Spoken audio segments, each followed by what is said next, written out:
Hello, and welcome to episode 3 of the Flat 4 Offroad Podcast. I'm your host, Chase. I'm Austin. And we have someone new. We actually have one of our Flat 4 Offroad ambassadors here, Linden. You've been a supporter of the channel, and you've been listening to all of them, and you've been actually on the channel a couple times. So maybe give us a little introduction of who you are, and then we'll probably jump right into why you're here and kind of your history with Subarus, because I know you got quite the history. Yeah, I got a little bit of a history with Subarus, I guess. I don't know. I'm Linden. I've been pulling wrenches for 10 years on Subarus, and that's kind of how this all snowballed into what it is now, because I was looking at off-road vehicles, and I have a spare everything for Subaru, so... Yes, I definitely, every time I seem to be looking for a part, you're like, oh, I have that, or whatever. So yeah, you said you've been pulling wrenches on Subarus for quite a while. First, I think you commented on one of my videos. Is that how we originally met? Yeah, it is. You originally commented on one of the videos. It's very similar to where how I slid into your DMs. Yeah, it's different. It's a little bit different. I think don't take that from me. It's sensual. That is the origin story of Flat 4 Off-Road. You know how everyone's got their like mystical, like, oh, I have a vision or whatever. And Austin's just like, I slid into his DMs. Yeah. That's the origin story. But you kind of just commented on one of the videos one day, and I think we went on a trail run or whatever. Yeah. And kind of went from there. But you had the Forester you have right now. And then you had correct me, but this was a GD swapped GC8 pretty much? Yeah, so it was a 98 RS. Okay. And then I'd done a 2006 Spec C STI swap into it. Okay, yeah. Transmission, diff, hubs, like everything, even the dash. So it was a little bit of a monster. Yes, I've seen some amazing videos of it. It looked awesome. But other than that, you said you've been working on Subarus for quite a while. You've been pulling wrenches. Maybe let's ask this question that I ask everyone. What was really your first car you kind of worked on, modified, and kind of went from there? A Volkswagen Jetta. Okay. Because it was constantly broken. It got to the point where I go to Auto Value and they had the next part. They just had it was there. Yeah. And then I turned it into 1,000 pieces. So okay, yeah, nice. Yeah. And then did you go to Subaru right after that? Played around with some Jeeps for a bit, played around with my Ram, low charge that, and then I bought my first 555 97 GC8, and that was from Japan, and that was kind of my big introduction into Subaru. And what an introduction. Yeah, it was a learning curve, that was for sure. And the first time I went to the shop, and it was like, oh, this is expensive. It was more of a drive to learn to work on them, to build them myself, because they're pretty much Lego. Yeah, for sure. Yeah, no, I think that's how a lot of us start with maintenance. It goes, take it to the shop and you go, that's expensive. Like when I first bought my STI, it was at 100,000 and it was needing a clutch. And I was like, okay, we'll get the shop to do the clutch. And I went, that was expensive. And then I was like, oh, but I want to modify it. And then you start doing stuff. There's like... it just snowballs. Oh, yeah. It always just snowballs. I think Austin knows very well about that. Nope. I don't know what you're talking about. Actually, speaking about Austin... a little update on your cars, please, because I said we had the Vancouver Subaru Club. We had that white Outback. So what are you currently driving? A white Outback. What year? 2017. 2017 Outback. And then you also have... a 2012 Outback. A 2012 Outback. So we've switched once again, but have we done a video? We have not done a video of those cars yet. You're going on 6 cars since I've been around. Yes. Just, you got to keep it fresh, right? It's easy. I know everything about everything now. I've had everything. Have you? No, have you had a lot of, probably back in the day you probably did, but 90 Subarus? No. No, the real question, did you have a Mitsubishi Pajero? No. I had a Ford Explorer. Nissan Patrol? It's called Dora the Explorer. It's sick. I think it still rolls around Airdrie. It's amazing. They're pretty slow. Resilient. Oh, it's a tank. Yeah. I had the tire update on it, or tire recall done on it too. Wait, what? Yeah, because their tires were exploding. Yeah. The Firestone thing. Oh, okay. Yeah, and then they were really bad because like the beads of the tire would wear down too, and then they'd crack all the time. And it was a big combo deal. It's pretty entertaining to read into it. There's a big lawsuit. It's kind of Ford's fault, kind of Firestone's fault, but Ford's really good at making it Firestone. Oh, I'm sure. Or International's fault. I'm sure they've a lot of pointy fingers. They're really good at suing people. Yeah, for sure. I could definitely see that. Yeah, Dora's money. But yes, I have 2 Outbacks. Yes, 2 Outbacks. How are you enjoying them so far? Yes. I've seen you taking them on a couple trail runs. Yeah. No, yeah, I guess so. Yeah. I've seen photos of this. You can't lie. But they've overall, like, you had that SH Forester, which we did Quick Ridge on. Mm-hmm. How did they compare to that? Pretty similar, or They're way comfier on the highway. yes, right compare. Gas mileage is better. Yes, that makes sense. And for something that you daily and you also take on adventures or take on very long adventures, like you were up in Williams Lake after Vancouver. Twas, yes. So you had quite the long trip. Yes. And that was with the White Outback, right? Yes. Yeah, so it was a perfect vehicle for that. Yes. For sure. It is. And the ATS suspension is pretty dope too. Oh yeah, you put the ATS. You put on. It's like this one right here. Someone should buy. Yeah. Austin sales will contact you after. But yeah, for sure. So you have maybe talk about the mods there. So you have an ATS kit with what do you have for wheels and tires? Vision wheels with Nexen. XATs. Yeah, something like that. All-terrains in a 245, 65, 17. Okay. And then it has an Ascent spare because that fits. And it is the same size as the lifted tire. Okay. Nice. And it fits in the trunk. Hey, that would be a good thing for me to have. Yeah. If you watch my most recent video, Spare tires. yeah, that would be a good thing to have a spare tire. Yeah. Might have to do something about that. Yeah. So swing out tire carrier. I just need to get a bumper Or just made. have a spare tire because you have beadlocks and you could just I can't change it fit it on in the there. side Or of the you just road. get a cheaper Forester like I have, and you don't care about cutting holes in it. Just leave it on the side. Oh, I don't road. care about cutting holes in it. I just Okay, want to fair make enough. it look pretty. Take It's it gotta off. You look- still can. Yeah, that's true. What's that gentleman's name from Europe? Got the SF. It's all like tan. Okay. I can't remember him. Yeah, he just like drilled a hole through the bumper and then. Oh yeah, Yeah. that was really slick. Yeah. Yeah. and it actually looks really good. Yeah. I don't know. I want to kind of match the styling of the pre-runner front end and do a rear bumper with I need bike rack. We go biking so often that you need a trailer hitch. I need a trailer hitch. Yeah, but you could just, in theory, move the trailer hitch up. Yeah, I want it on a swing out too, Yeah. so I can just swing everything out. Except looking at different tents now, I don't know which way I want to swing out because I originally wanted to swing out with my camp kitchen, so it all kind of faces the same way. But if the tent I maybe want to go with, Mount it on the hood like an old Land Rover. mount what on the hood? The spare. Oh, yeah, that would not be good for viewing angle. That's okay. Austin. That's fine. Yeah, the gas mileage would be terrible. And That's fine. I believe Austin, when I was looking at an XT hood, said don't get the XT because the hood scoop that's only yay big block is a pretty bad. Yeah, but at least you have a tire now. I mean, then you got to put a high lift jack on there too. Keep Yes, things. all the stuff. Shovel, high lift jack. What else can you stuff Golf in there? clubs. You could be like some of the weirdos A and put quad. chains on the front too. Yeah. Yeah. It always scares me. A dead Ding ding dong. dead There goes the- deer. A gun rack. Okay. A Yeah. sled deck.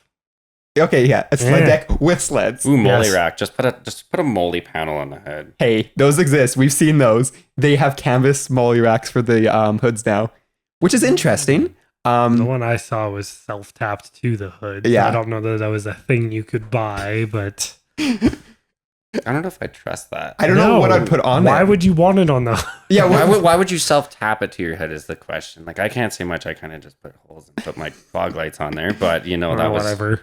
It's It started out as an $850 beater. It was kind of like if it's cheap, whatever. If it's Yeah. a newer vehicle, Yeah. Exactly. buy. Yeah. Get a spare tire. I will. I have Austin. I do have a spare tire because they gave me one when. Yeah, just put it on the roof or some. I don't can't know. say much. I have like a full matching set of 5, and Yeah. I generally Well- leave the one at home. If anyone's got extra gravel beadlock from Black Rhino, that'd be awesome if I could buy it from you because they don't make them anymore, and I have 4. Charge a premium.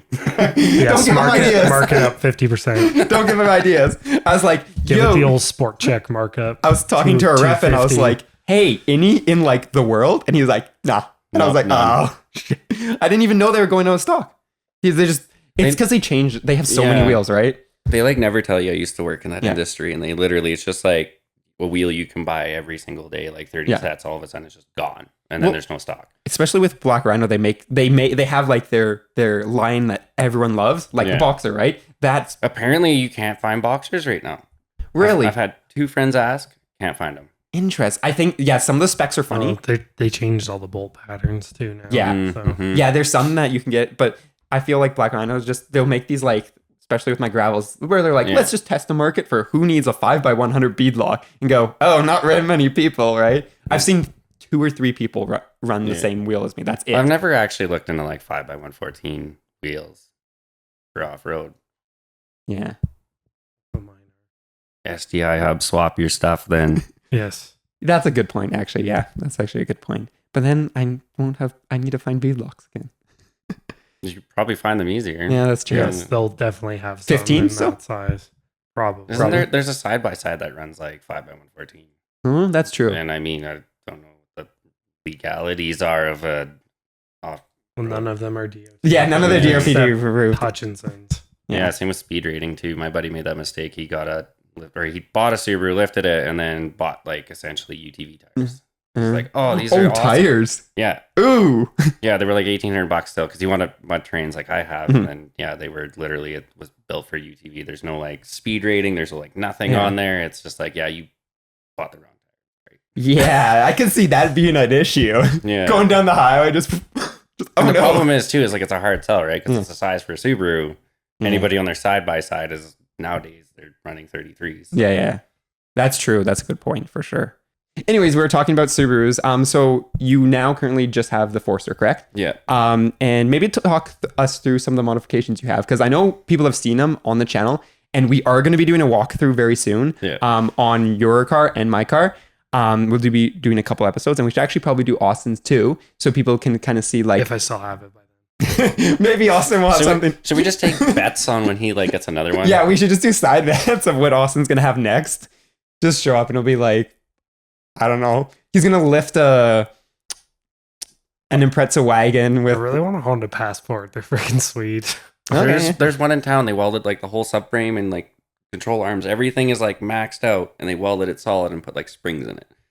That's how they There's listed a it. solid axle. It's thing. so weird Yeah. looking. It's like it's unnatural. It's weird. That's No, I interesting. don't want a Honda Passport. you- I'm tired of buying cars. I'm over it. Okay. So he should hopefully have that enough for us to do Yes. the video. We'll be doing one on Adrian's Crosstrek too before he decides what he's ever going to do with that. So we'll have a couple of these videos. But yeah, let's maybe hear what you have done to that car. Because as I said, people have seen it on the channel. We did the winter adventure. We've done a couple other adventures. So yeah, what do you have done to that car? So with that, I have 100,000 or over 100,000 K on the engine now, but I completely rebuilt that from the rotating assembly up. Nice. And then engine skid plate, like made that at home. That kind of build everything at home. Yes, I remember you building that. Yeah, that's a very simple mod, and you can do that in probably 20 minutes. And then same with the tranny skid plate too, because that seems to be the one spot my car likes to hit is the transmission. The diff, I haven't had issues yet. And then, knock on wood. yeah, I don't know. Like, Good luck. I've been having a lot of problems lately, Oh, no. which is sad. But no, it's got STI, 2004 STI control arms in the front, STI lateral links. Everything's aluminum. It's stronger. It's kind of helps correct all your like cambering and tire positioning. And then it's got the 2.5-inch ADF lower strut lift, and then the trailing arm spacers. Yes. Yeah. And then the magical $35 switch. Nice. Yes. I still got to think. I'm thinking about doing that, but maybe when it's not my daily, that's probably something I'll do. It's kind of nice, like to just have the access to turn it on and off. And for you, those of you that don't know what that $35 switch is, it's a cheap center diff lock or poor man's DCCD if you wire a potentiometer to it. And yeah, it's pretty cool. It's night and day. Like you can go twice as far with that little switch. Well, we noticed when we did that winter trip, right? Yeah. Austin, were you driving in that winter trip? Oh, the Jeep. Grand Oh, Cherokee. the Jeep. Okay. I was like, I don't even remember what you were driving. When we were doing that hill there, and you first did the first attempt with the switch off, and you just barely got up. Yeah, it doesn't do anything, Yeah. and then you turn it on, and then all of a sudden it's like, okay, if the only thing it needs is like a little suitcase locker in the rear. So, yeah, and I think that has the fully open diff, right? Yeah, full open diff in the rear. I do have a limited slip in it now because I had to put a new transmission in. Yes. So that re-geared me to 411 from 444, but I got a limited slip out of it. Not that really helps with the 411. Yeah, in the limited slip, especially, I don't know how many kilometers you have on that one, but I know mine's getting very tired. Drifting out in Ghost Lake, I'm like, is it really working? I don't know. Is it just one tire firing? Yeah.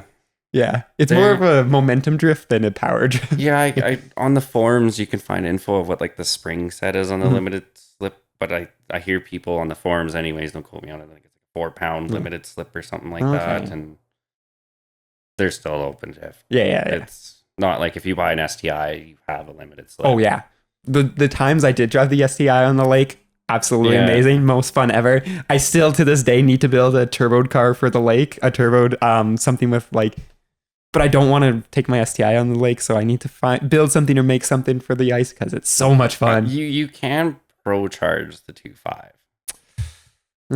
Don't give me ideas. But you can only run like 4 pounds of boost because like there are engines, they're fairly high compression. Yeah. In the Subaru realm of things. Yeah, exactly. And they're pretty much bulletproof. Yes, Subaru makes a bulletproof engine. The 2.5. Austin disagree. If you can kill a 2.5, you have a special talent. You guys seen it at the meet there. Devin, he's got that little 2.5 single override cam, and he rev limiters that and drifts it, and you name it. And that's also another build I want to do. That thing parties hard, harder than most kids in the club do. Yeah, that's awesome. I love that thing for sure. But yeah, so you built that car as you kind of your adventure / overlanding vehicle. Yeah. How did you kind of get into that realm of things? Because you started from in like more of the performance and sports. Yeah, like my whole background in Subarus was performance. Like I went from that 97 555, and then I bought a 99, which was a 555 as well, because Subaru apparently back then was really good at rallying. They still are, but cool to see them in the WRC. Naming their cars after there's supposedly announcement, something they're talking about. I heard that, but last time I heard that too, it was only one off where David Higgins went over and did like the Wales GP WRC rally, and it was like a spec car anyway, but they still finished, I think, 8th overall. Okay. Like they were ahead of WRC cars. Yeah. It'd be cool to see him do that. But yeah, like I went from both those 90s GCs, and then I bought my 2002 Pro Drive. And that was probably the nicest, coolest Subaru I've owned. Just a purebred rally car out of the box. Oh, it'd be amazing to have one of those. Oh yeah, someday. The twin scroll sounds absolutely insane on those. But yeah, and then I don't know, we lifted my buddy's Baja. So we did an STI swap on his Baja. All cool. And then we put Subi Lift Oz, I think it was. SLO, So we put one of those kits on it, and I was like, this is kind of cool, but being an STI swap and the first gear not being really rated for overlanding or off-roading, it was kind of a bummer. And then I'd happened to pick up an $850 Forester and just seen it, and I was like, I'll just fix it and flip it. And then I started driving it, and it's like, it'd be kind of cool to lift it. I wonder if anybody's lifted these, like not knowing anything about lifting Subarus. And then I actually found your channel, and then it went to whatever Mitra from Australia, and then I can't remember all. But there's a few of you guys. Yes, there's a few of us now. Yeah, and then I started watching more of your videos, and it was like, like this is in Alberta. This is like you're like, I know that place. Yeah, I've been there before, but I've never gone down there because I was like, I just never had anything I wanted to go down there. And then it obviously snowballed into a couple of grand later, and and then what you're driving now. Yeah, for sure. No, that kind of the same thing. Actually, I had a couple posts you've seen in some of those Facebook groups there. All of you that are watching that commented, that's awesome. Like made that post, and there was a bunch of people being like, I know you, I know that place, right? And I was like, oh, hi. But it was the same sort of thing. It's like, oh, I didn't know you could really do this. And then you'd be like, oh, you can do this. Oh, you can do this. And then, later you have coilovers or like a 2.5-inch lift, and you're like, oh, this went a little farther than I was expecting. It's like kind of crazy what Subarus will do off-road. Because I was looking at like 80 series Land Cruisers, Jeeps. Like I'm a big fan of Land Cruisers, and that's pretty much all I was looking for. But then I just when I found the Subarus off-roading, I was like, it just made sense. Like having literally a garage and a shop full of parts. It was kind of like, if I break anything, I don't really care. I can just swap it out, and I'm pretty lucky other than CV axles. But the whole CV axle thing. You've had some rough luck. I've had some really bad luck, and that's aftermarket. Buy OEM. Just buy OEM. Yes. Don't waste your time on aftermarket junk. Yeah, that reminds me. I need to get some more OEM axles. I want to rebuild some just for spares. You pay a premium, but the OEMs are. If you're buying them new, but like I went to Pig and Pull when I was looking, my axle decided to call it the day. I was talking to Austin, And I was like, well, my axle just sheared the whole threads off. And I went to junkyard and he's like, I have this one. I was like, that is a front, not a rear, but good try. I was like, it's got the ABS rating on it. And he's like, no, it's a rear. I'm like, dude, I have my rear right here. He's like, oh, I guess you do. Yeah. And then went to the car. He's like, no, I can't have it done by this time. So I went to pick and pull, and there was like, well, there's so many other cars that share the common ones. There's like, which choice? Which one's easy to take off? So I went and pulled one off, right? It's like, there's so many. And then again, if the OEM ones decide, have a couple and just keep them rebuilt. Yeah, like I'm literally driving on an axle from 1999 right now. I pulled it out of a parts STI Forester. Oh, nice. So then I was just like, I went all the way to BC and back, and then actually I've done a couple of trips on that CV axle now, and it's been mint. Like it was like the last one, the brand new one I bought. It was track motive, terrible. Like I made it 100K out of Red Deer, and then it was like just disintegrated. That's brutal. Yeah. No, that's not how you want to start your adventure for sure. No. But yeah, I guess speaking of adventures, we've kind of took a break on the podcast for a while because we had summer was absolute chaos. We had installs going on, and then you guys seen all the videos that I was filming. Outside of those videos, I was also in some of those locations for a week. So over the last 3 months, I actually spent 2.5 weeks actually in the Calgary area, which Austin loved trying to schedule stuff with me. He's like, are you here? And I'm like, no. Nope. But with that being said, that's kind of why the podcast kind of were delayed. And that's why we're doing one now, is because we kind of had a little bit of break there. We are going to do some adjustments to the next season of the podcast where we'll actually have a little bit of a summer break before we jump back into them. But for this, we're talking about summer and our summer adventures. So I thought we might as well kind of talk about some of the things we went on this summer. So Austin, as I said, you went to Williams Lake. You did biking. You did a little bit of trail runs. No. You just drove some forestry roads. Well, I guess I did. And my cousin's Bronco. Okay, yeah. But other than that, was there any other adventures that you went on? I can't remember. You did a lot of local trails, like scouting them. With the new vehicles, you scouted some of those. Yes, you did. There's photos of the white one on the switchbacks. Oh, yeah, for the Wilderness Adventure Club stuff. Yeah, some trail scouting. But other than that, was there any other adventures you went on? Oh, you took your tent trailer. You went on tent trailer adventures. Towed a tent trailer. Yeah. What did you tow that? The Forester. The Forester. And it did surprisingly well. You can feel it, but it did it. Yeah. I mean, you're towing a tent trailer with a Forester. But you would be surprised driving through BC and stuff, how many like wildernesses or just Subarus in general are pulling like those teardrop trailers or tent trailers nowadays. Everything, like the amount of Subarus out in BC that are like actually that's probably the best way to like, and then you'll see like 90s ones like good too on the Wilderness. Oh yeah, you'll see like 90s ones like mine and they look brand new. Yeah. Brand new. It's then you want to walk through Vancouver and just be like, put 1,000 stickers and be like, I want to buy this car and this car. Please email me. Like, there's everything's so clean. Everything. If you want to buy a Subaru and you're in Canada, go to BC. Yes. Like, you're gonna pay a premium. Don't go to East. Everything will be actually. I don't even think you can find anything old out East. It'll be rusted part. No. Yeah, it's not worth it.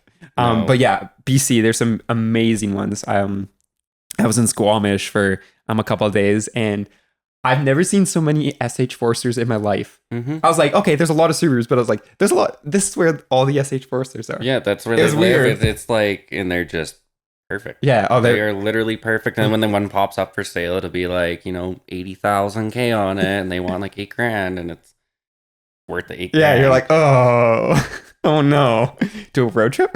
Yeah, but it's worth it. I almost did it, and I ended up getting another one. Yeah, exactly. And I guess, with that being said there, you go there and you're like, I want all these, so many project ideas. Yeah. It's like, I want to can we just bring an episode of Roadkill, but flat for a road version, go buy a bunch of cars and just drive them back? We should do Gambler 500. I have so many. Austin every week is like, I have a new video idea. And I'm like, what is it this time? He's like, let's do this one. And I'm like, oh, this is actually a really good idea. But I have good ideas.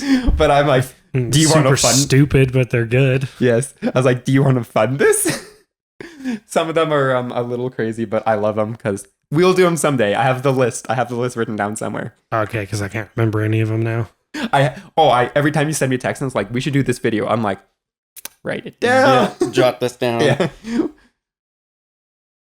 I don't remember what No. I come up with. I know the one I thought of the other day is actually not stupid, but we'll discuss that later. Yes. Okay. Sounds good for sure. And then, as you kind of alluded to, you are building something new, so people will have to go check The your ice cream truck. Yeah, that's all. Let's just leave it at that. I want people to figure that one out. You're building an ice cream truck. Let's use quotations there. So where can everyone find you? Because as I said, Linden is one of our ambassadors. Yeah.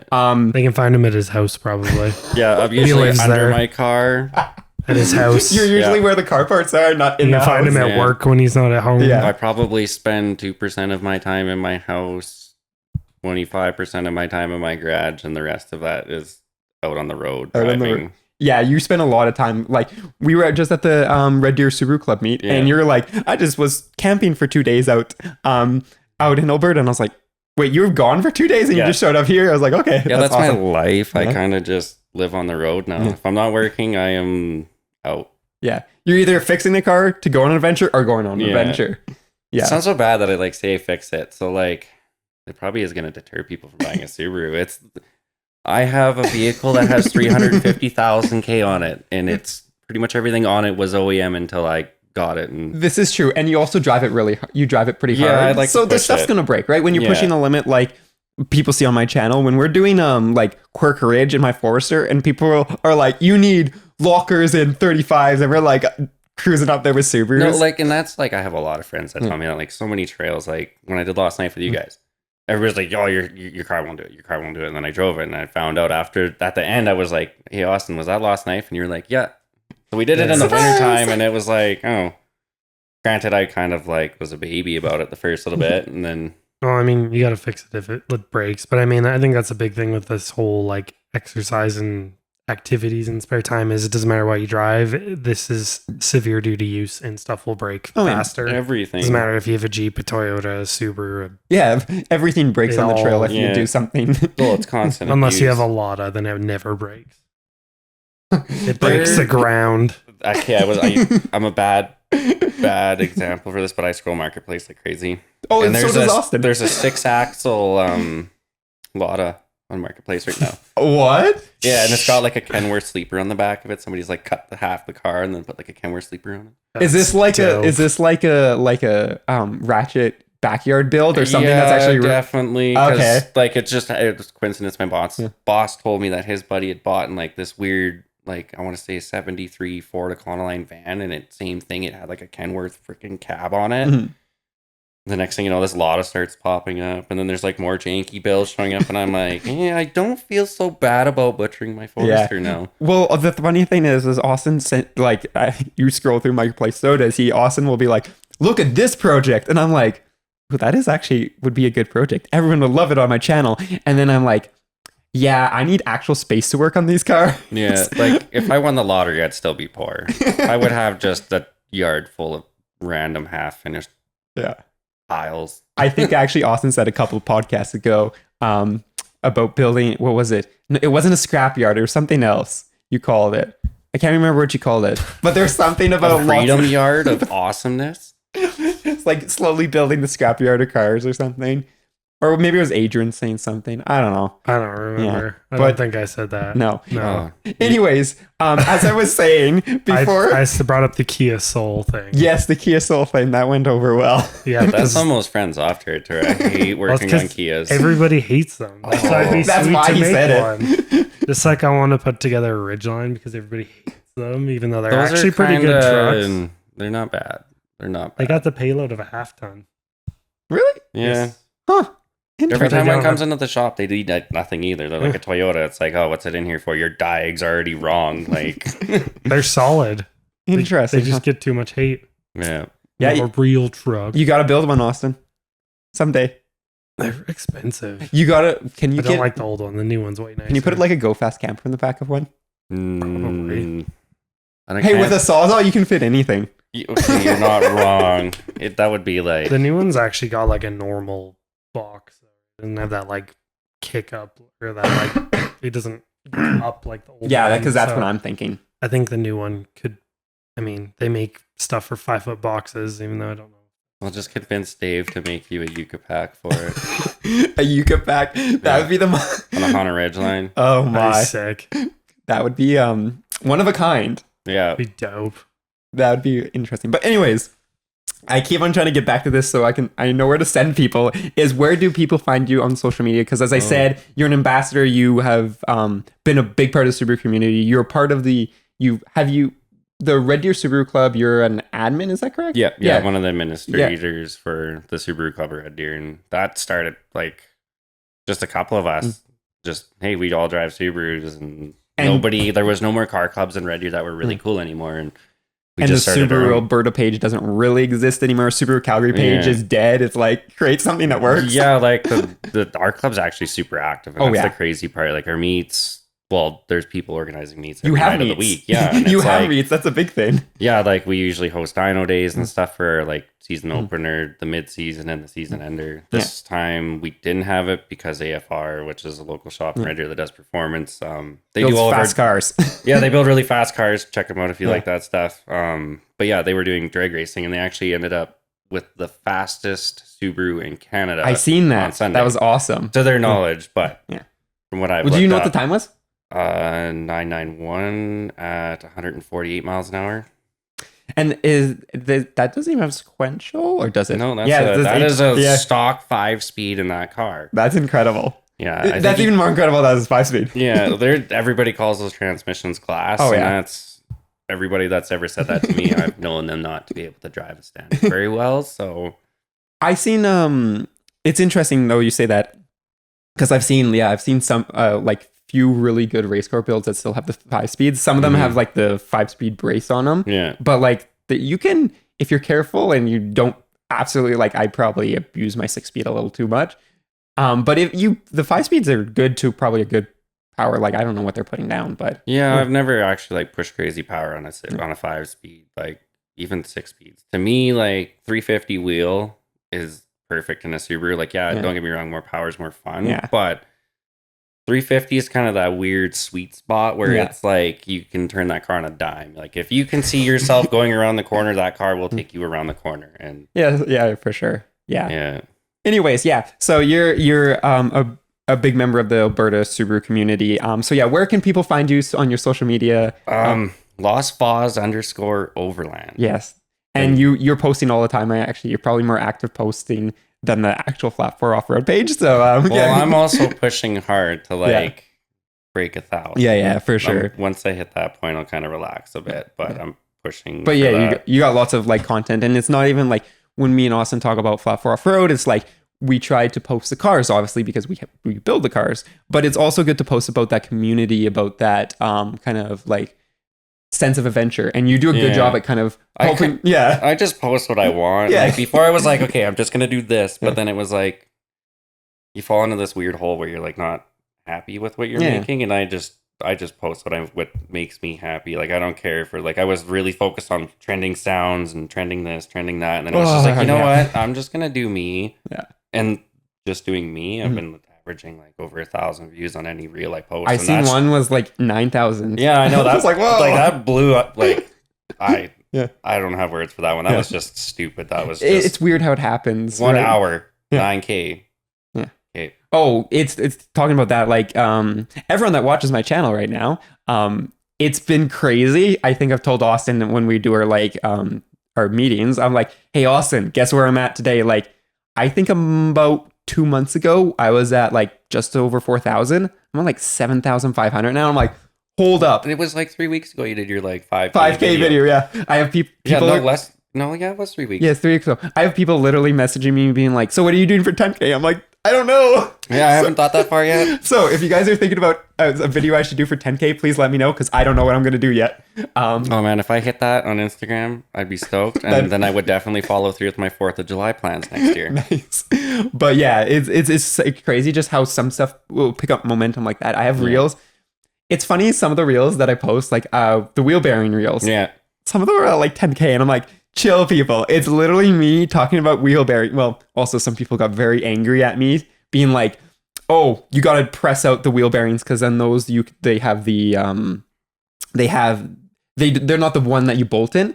And I was like, this wheel bearing's probably been on for 300,000. I'm not going to sit out here with a hammer for the next 8 hours. I'm just going to let someone else do it. Yeah, I don't think people should get mad about that. Yeah. Because like, it's just people.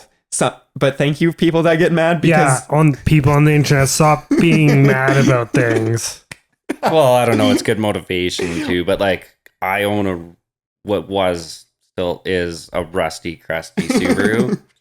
And yeah, like that is, in my opinion, good knowledge for everybody that is getting mad, or the people that are watching, because it's like, hey, these are things you should pay attention to. Like, I'll probably make content about my old Forester here soon.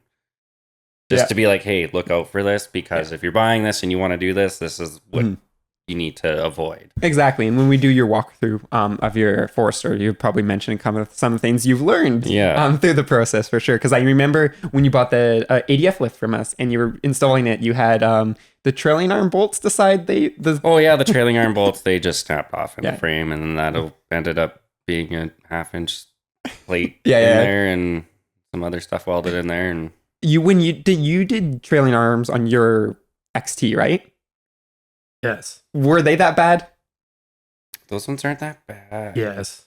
Yeah. Really? It was MF. Okay, fair enough. I've noticed, like, if you get like the SH or the S whatever G, they just, like, certain models with that cladding on the doors, they just load up with all like that mud, dirt, and that plastic. And then there's that little rubber trim around the rear that just holds all that dirt. Oh yeah, don't get me started on that stupid plastic cladding.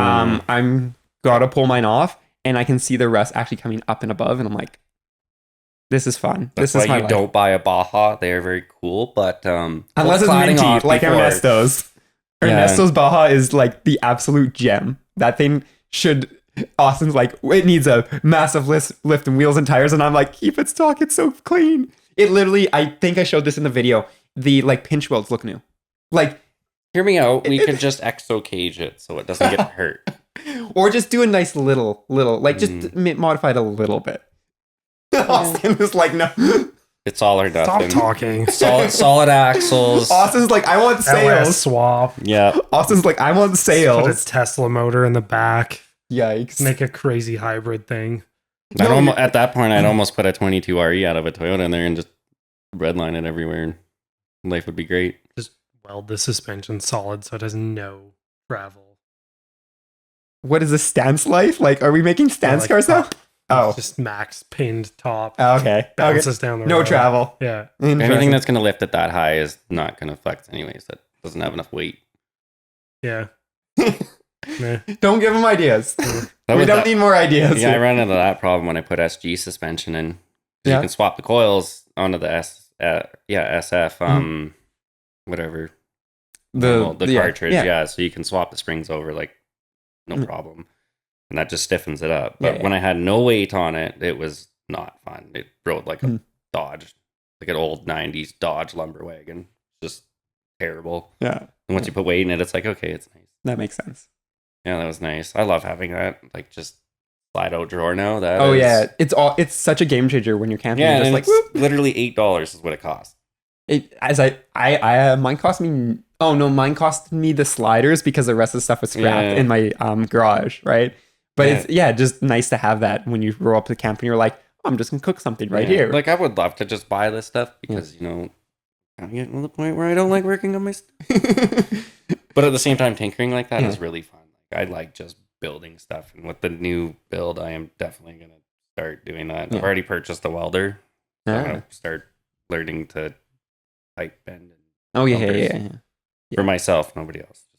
Oh yeah, making stuff. Well, we've talked about like doing R&D, and like there's stuff we can R&D and we can start work on, but then there's certain stuff that there's so many things you need to like make sure that it's you're covered, make sure that it's going to work for the customer, and just there's so much stuff that's why we don't make it. Like, we've had customers ask again and again for certain things, specifically like bumpers or stuff like that, and we're like, we would love to make some, we would love to develop some, but at this current point we don't have the time nor the money to invest in that process because it takes so much just to be able to release something. Yeah, and then to sell like an aftermarket bumper too, like that changes. Subarus have those crinkle points in the front. Yeah. And you're now changing that crash point. Exactly. And So- I think this is one of the things when people ask for bumpers, specifically for stuff that's not for Subarus, like we get a lot of inquiries for bumpers for other vehicles, is Austin, when he goes through stuff, he's like, there's companies that do crash rate that stuff and crash test stuff. So he's like, this is why this one's more expensive, because it is actually been tested, right? I think right now it's only really Ironman and ARB that do that.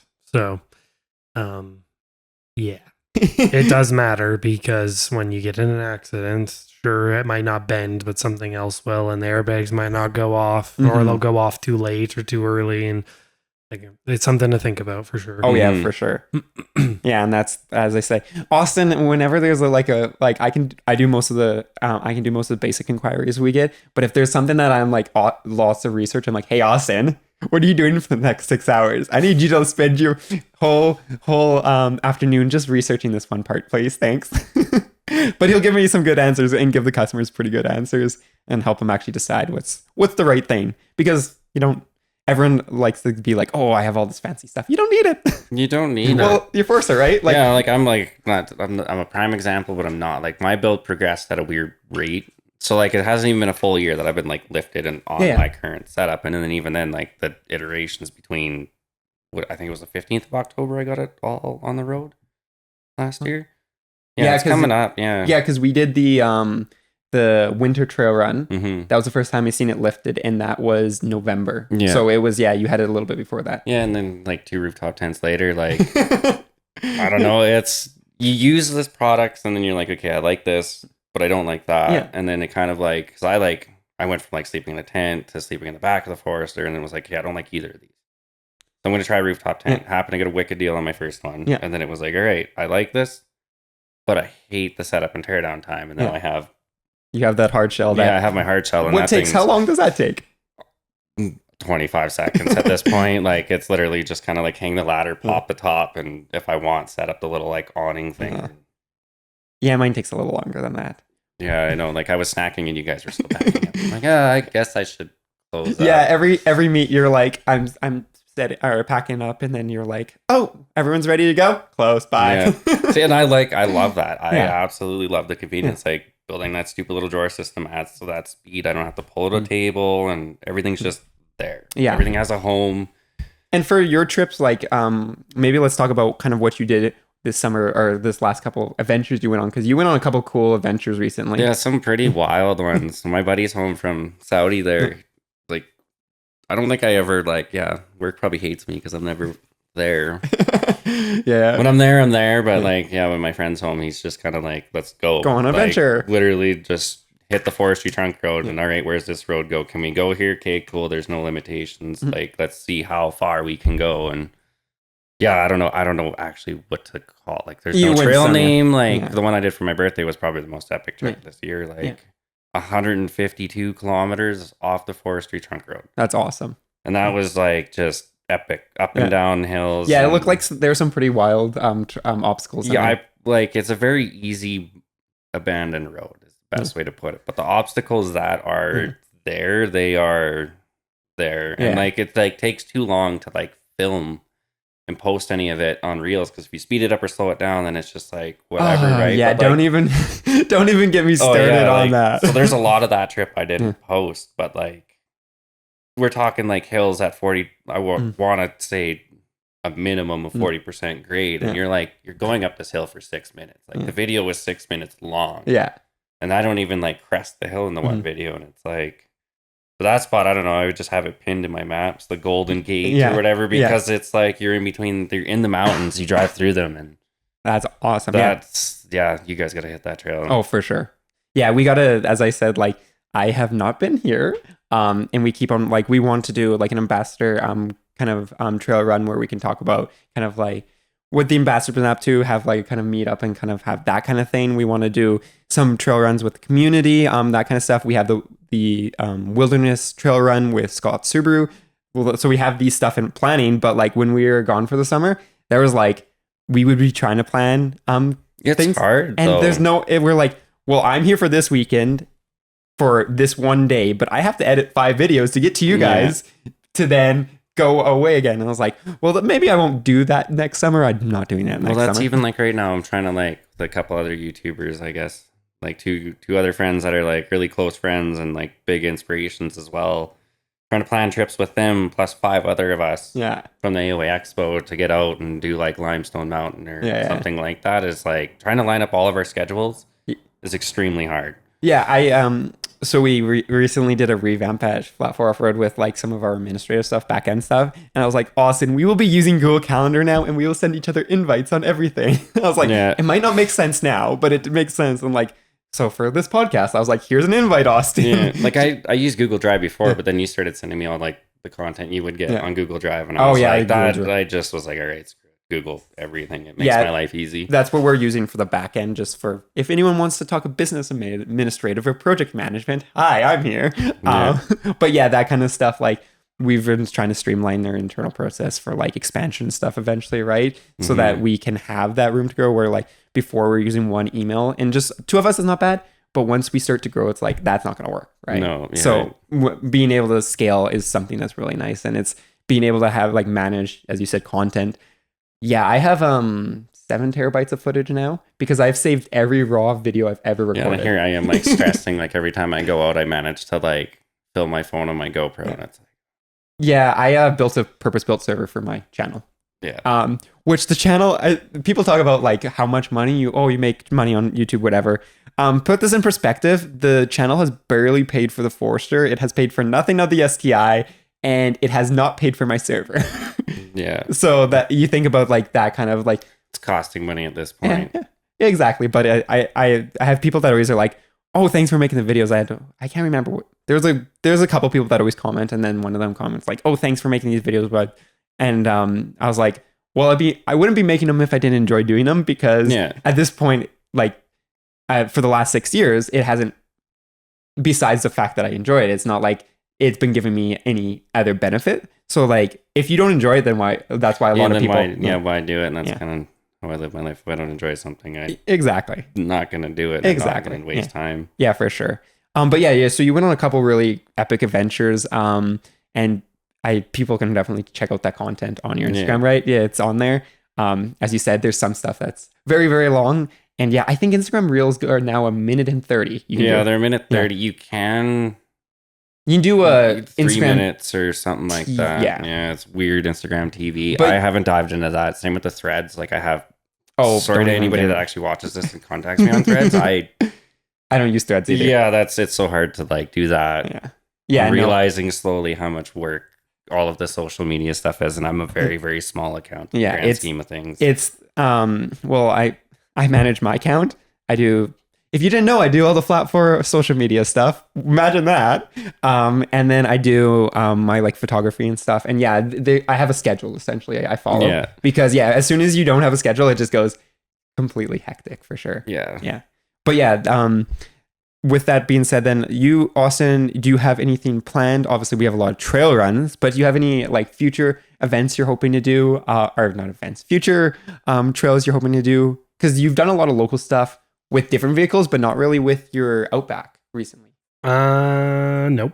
No. We just got to get through October. We have enough stuff planned that we got to get through that. What do you mean when we have 2 different events in one weekend, and then we have a trail pre-scout the like couple? Oh, maybe that's a week before. That's before. Yeah, and then we have an event after that. Yeah. You mean that's a lot? Yeah. A little bit. No. Yeah, it's a lot.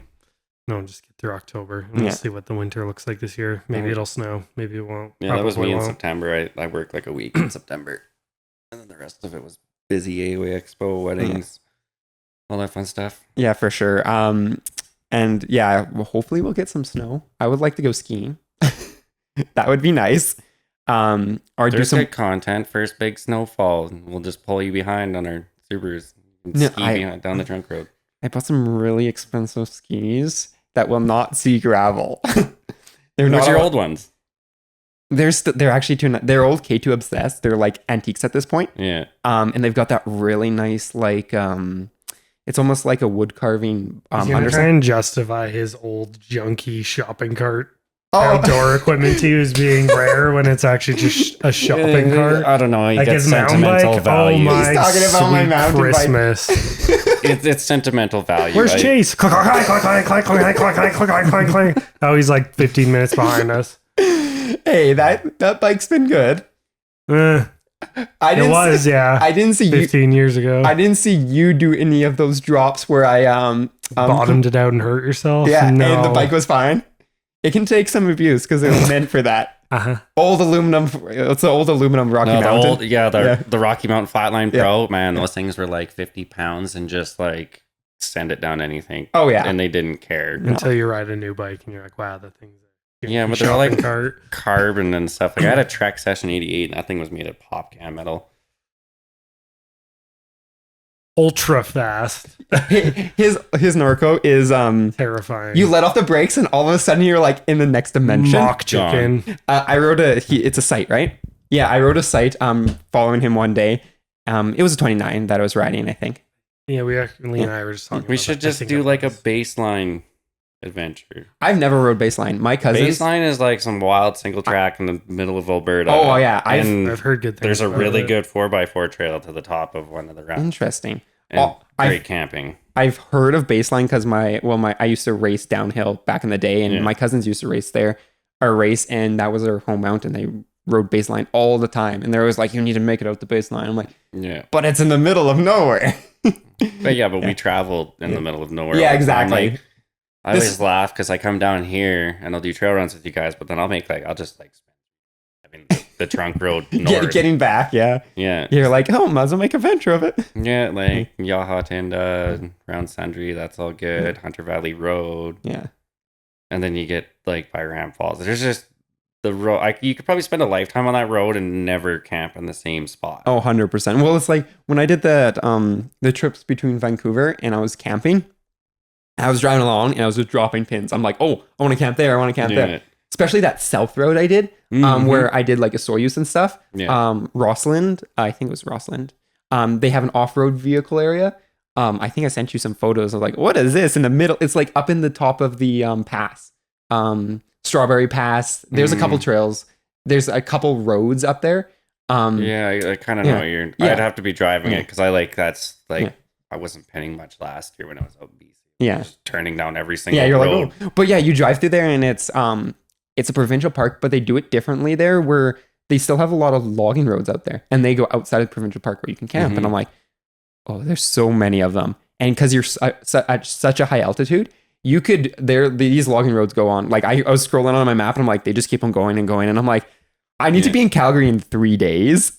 I could spend 3 days just on this one road. I would like to try and finish like. Last year we went up to Mica Dam by Revelstoke, and there's a gravel road that goes around that whole mountain range, and it actually takes you back to the pin I sent you by Kabaskin. So it's like the whatever Kabaskin campground thing. But if you look on the map, there is like logging roads that go all along that, so you could loop from Revelstoke back to Golden. Yeah.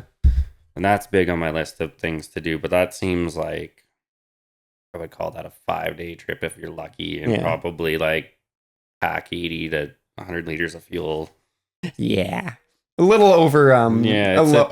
It's pretty ambitious. Yeah. There's even some of the stuff I did when I was with the Vancouver Subaru Club. They showed me some of those areas. And one of the guys was like, "There's this trail up where we were, where we had to turn around because we see a guy with the 35s on Tacoma, just like absolutely go under, and we're like, yeah, we're not going any farther."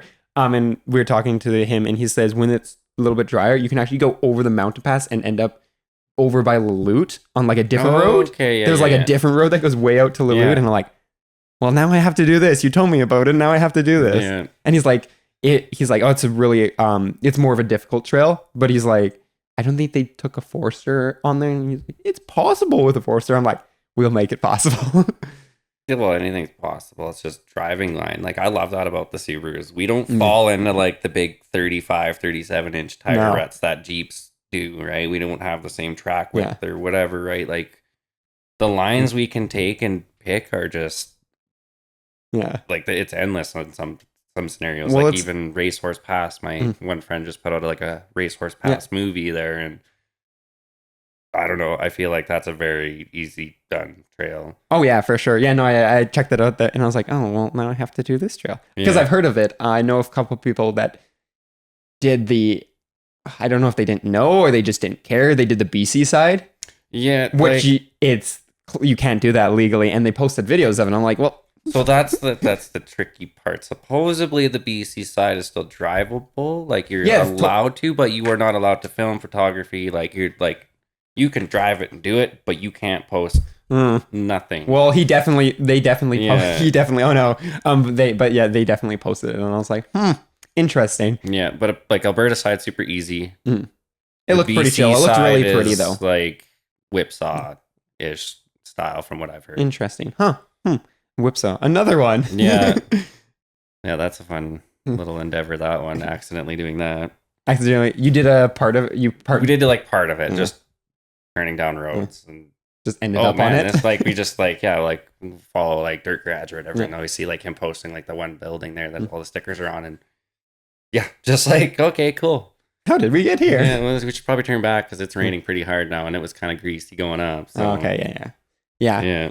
But you mentioned Hunter Valley Road, and some of the local roads around here that they do the rallycross, which is going to be starting. When do we have the Kananaskis one? 28th of October. I knew you know, yeah. 28th, 29th, I think. I'd have to look at the calendar again. I have it marked. Yeah. That's going to be... Is there going to be more cars this year?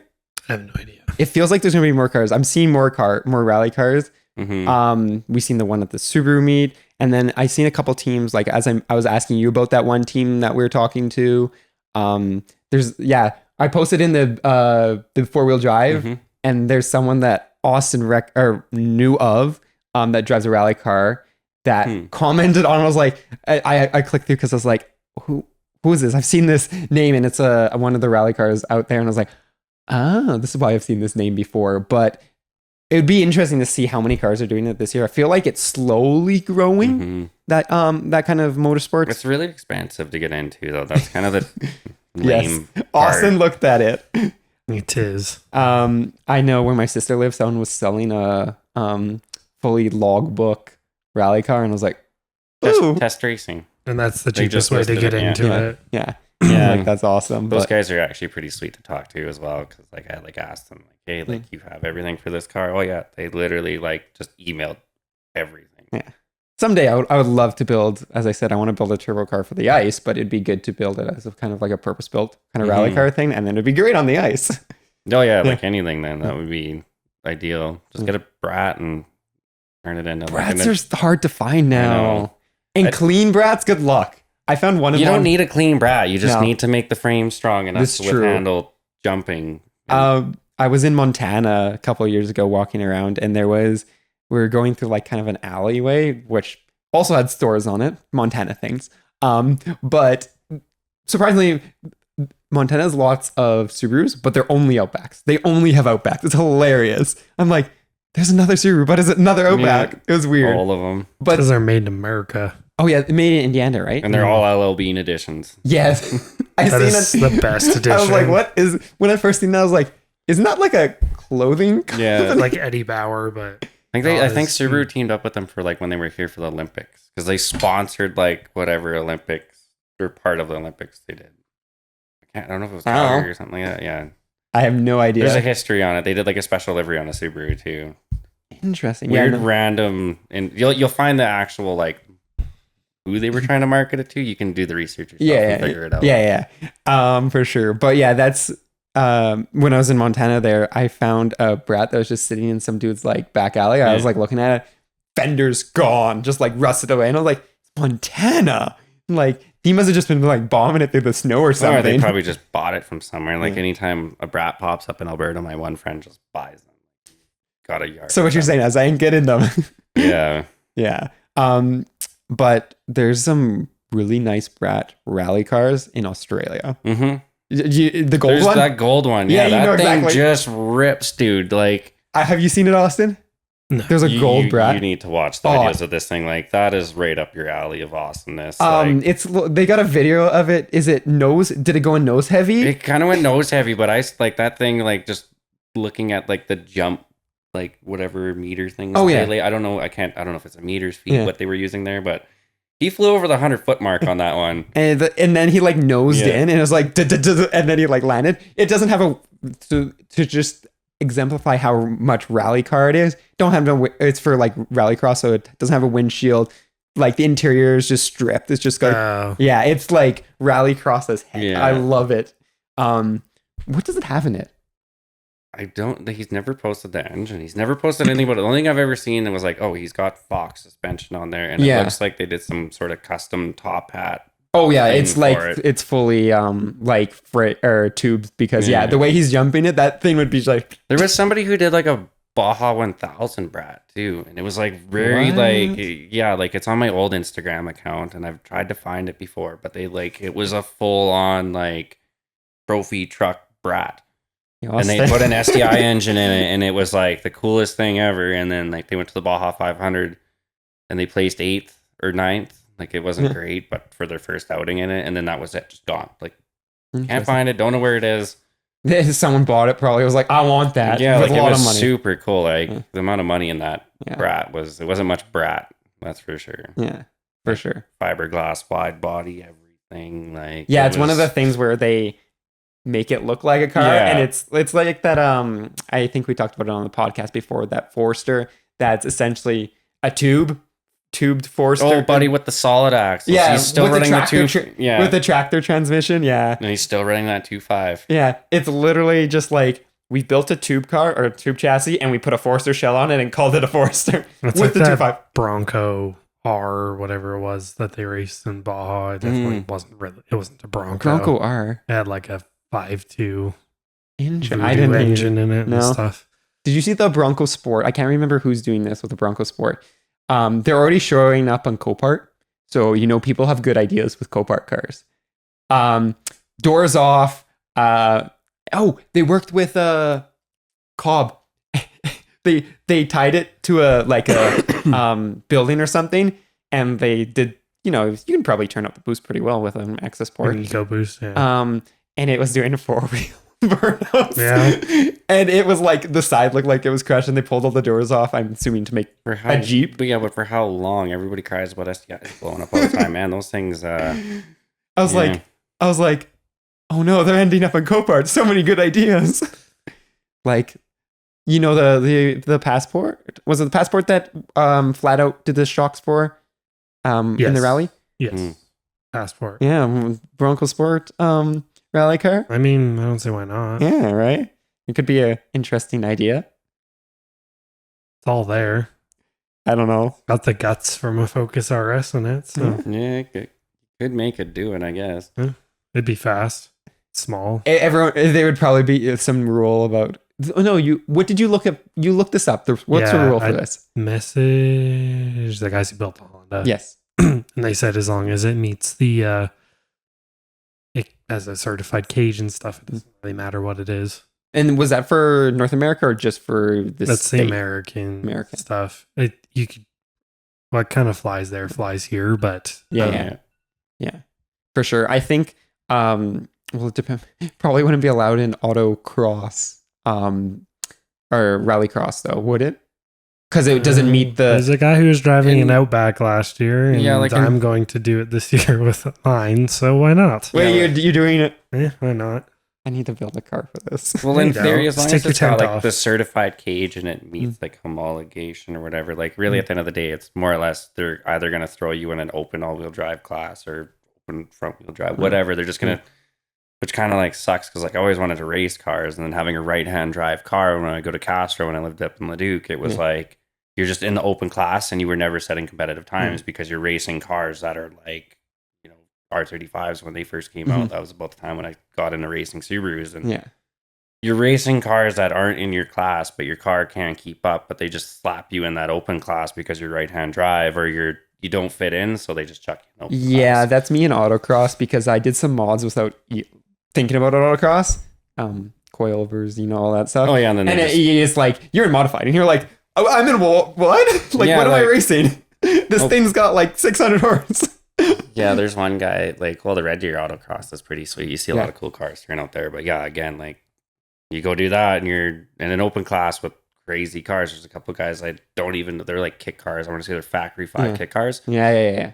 And they're just stupid quick. And those guys actually know how to drive. Everybody else is kind of, Yeah, it's for sure. But they do have a new class in autocross now. It's, I think I was telling you about this, Austin. Yeah, it's been such a long time since I've done it. I don't know. It's a new, it's built for like people that have like me that have modified their cars and then realize they want to race after, and they're like they would be in like a modified class. I think it's like something extreme, like street extreme, and they have different classes. But again, it's the same thing. There's a guy with a built VA STI with the turbo sticking out of the headlight, and he's in the same class. And I'm like, well, you guys tried, I guess, making these new classes, but I'm still racing this thing. Yeah, but then it comes down to driving skill. Yeah. Like. Yeah, no, that's true. Which I definitely need I need to be better. Need a little bit more of a driver's mod for sure. It's second nature to me. I kind of just don't even think. I just do. Yeah, I'll do it, but just like looking at some of my lines, I'm like, that could be better. It's just you just got to get more seat time, right? At the end of the day, you get more and more. And I also spend a extreme amount of time, like when I am at home. Yeah. I spend a lot of time sim racing. Yeah, Adrian does. Every time I jump into F1 or like a set of courses with Adrian, I'm like, why am I even trying? He's like, he'll just do laps for days, and I'm like, it's not even a point. I know, it's to the point where like I'll have like friends over and we'll like have a drink or something, and I'll just sit there and like drift, and it's just like mindless. Like, like okay, all right, let's go switch to WRC now, and I'll go run a bunch of like stages on WRC and just not like then I let other people hop on, and they're like, how, what, like the only thing you're missing is like feeling this. And you can do that. Like, I know people that have the actuators and the rumble. That's like another $3,000. Oh yeah, starting. On top of your already like expensive sim, you can do it cheap. But yeah, exactly. I don't know. You hit a point. Like I hit a point with the Logitech that I outran the Logitech. Yeah. The reaction times I was having, it was like I would like already be in the corner turning, but like the sim would be still going straight, and you were like. Yeah, the Logitechs are good. Like that's what I had. I still have it, but yeah, once you get into like the being like really competitive and like pretty much training, that's where you're like, oh yeah, I need something a lot more expensive. Yeah, Fanatec direct drive. Yeah, the 8 Newton meter. But yeah, I guess anyways, talking about things we can spend money on. So we are, as we kind of talked about with Flat 4 Off-Road, we are kind of trying to keep some stuff in stock for like people that need that stuff like right away, or for when you need that smaller stuff. Like we won't keep a lot of like every skid plate in stock, or we won't keep every rooftop tent in stock or something like that. But for small stuff you need for your venture, like you're like, I'm going camping tomorrow and I need a deflator, I need soft shackles. We now kind of keep that in stock. Also we have some other fun stuff. This is some of the stock. Austin's office is now this thing. Describe it to people. Austin's office has now become our warehouse now too. So we're storing more stuff, and it's just starting to fill up every space we can find. But we're starting to keep some ATS stuff in. So that's one of our most popular sellers. Do you even have an idea of numbers we sold with that stuff? Like it's probably like an 80% of the suspension we sell. Yeah, something like that. Because it's the best. It's the best for most. It's super nice to work with. Yeah, it's easy. Cut and paste. Yeah, and it's for like most customers, it's what they need, right? Like for me, I'm like, I want the most maximum travel adjustability. I want flat out. But for people that are like, I'm daily driving my car, I want to be carrying a little bit extra. It's like that's where that ATS kit really shines. Oh, I want a little bit of lift. We put it on, and it has a warranty. That's a big bonus. Yeah. And Ironman's really good at it with it too, right? We've had some other stuff, not even the ATS kits. We had some camping gear, and we were like, hey, we have this issue. They're like, send us a picture and send us. Or we were missing a bolt, and we're like, hey, we're missing a bolt, and they're like, here's the whole kit, and we're like, we'll take it. Like it's always good to have spare bolts. So that's kind of the nice thing. But yeah, we have ATS kits now behind you. Traction boards. So we're, as I said, carrying stuff. Actually, the site is now should say what's in stock and what's on order. So stuff that's in stock will actually say now in stock. Like all our merchandise, which we're actually kind of running out of some of the stuff now. So I said in the video we won't be doing a stocking order till the spring. We probably won't, because we're expecting people not to just buy everything now, people. And don't think about it, just do it. Yeah, just do it. Just give us the money. No. So we can then build ladder 6x6s and race cars. My lifted Dodge Caravan. Oh no, not this again. My all-wheel drive Dodge Caravan. No, a Toyota Previa. That's all-wheel drive. Dodge Caravan. Oh no. Previa's cooler. Caravan. The egg is cooler. Dodge Caravan's a proven track record. well, it's not mid-engined and awesome, and you can't get them But it's supercharged. indestructible. You can get it in a manual supercharger though. You can get manual Dodge Caravan. Still not as cool. It's not an egg. It's cooler. You're not going to convince me. You're gonna spend more money on a Dodge Caravan than you are your. How about I Rivian. settle both of this? Neither of the flat for off-road shop cars are going to be those. There we go. It's decided. The marketing department has decided this. All right, well, just Gambler 500 this between the two of us. We'll just- Okay, done. Personal Yeah. builds. My minivan will be better than your minivan. Oh no. Okay, so yeah, look out for those videos on my channel someday. That's gonna happen. But yeah, that's kind of what we kind of are gonna wrap up on, because we are already over the hour mark, and I think our last episode went a little long because we were talking about pancakes. Pancake mix. Which I have an idea for the finale. So get this podcast to the Are we finale. doing like a pancake breakfast? Hey, no. Yeah. Breakfast. Breakfast. I'm not going to say anything. You're just going to have to wait to the finale. But anyways, we're going to wrap it out here. Unless there's anything else. I think we've touched everything. As we said, go follow Linden on the socials and go buy stuff from us. And yeah, that's pretty much it. I can't think of anything else. There's going to be some, as I said, some exciting content on the channel at Chase Raider with some build reviews, also some changes to the way we're doing some videos and stuff. So yeah, look out for that, because now that we're going into winter, we can actually kind of start updating some stuff instead of being stuck in Kamloops. So yeah. Kamloops isn't terrible. It wasn't- Montana looked pretty fun. Oh, Montana was amazing. I need to go there again. It was... It is the best. For trail, America. it wasn't very hard of a trail. No sales tax. Yes, this is also nice. It wasn't no a very hard people trail, there. but it was amazing camping. And there was no one there because everyone was in RVs and campers and they couldn't get down the trail I was in. So I was like, only one on the beach. Absolutely amazing. Yeah, that's Yeah.